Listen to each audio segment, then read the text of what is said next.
Next example is to convert 5/5 to a percent. Now, before I even start with this, I'm going to think about what I have already learned about fractions. And when I have the same numerator and the denominator is the same, that equals 1 whole. So let's think about if I have 5 pizzas and we ate all 5 pizzas, how much did we eat? We ate 100% of the pizzas, right? So let's show how we know that this is going to be 100%. I'm going to start off by setting this up as something over 100. So I'm going to do 5/5 equals x over 100. I'm going to use cross multiplication. Do my 5 times 100 is 500. Bring down my equal sign. Then I'm going to do cross multiplication and multiply 5 times x. But remember, we can't do that yet, so we're just going to put them together. 5x to show that we're going to multiply 5 by whatever the value of x is. So now thinking I need to do the inverse operation of multiplication, because this is multiplication and that is division.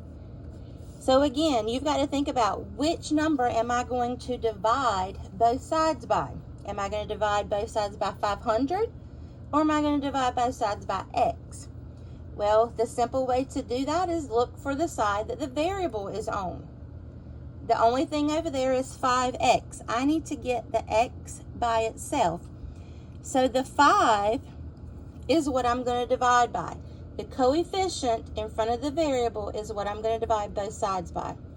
So 5 divided by 5 is 1. But remember, we don't write 1x. We just write x. 500 divided by 5. If I can't do that in my head, and I set it up and solve it, 5 divided by 5 is 1.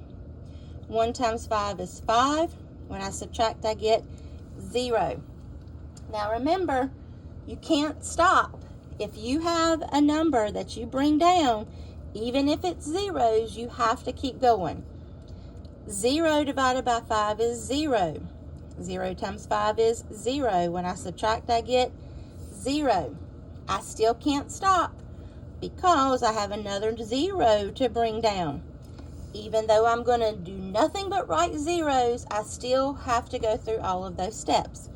0 divided by 5 is 0. 0 times 5 is 0. When I subtract, 0 minus 0 is 0. So there's nothing else to bring down. This shows me that this is 100%. So if your fraction, in your fraction, your numerator and your denominator are the same number and you're trying to convert that fraction to percent, it's automatically 100%, just like it's 1 whole if your numerator and denominators are the same.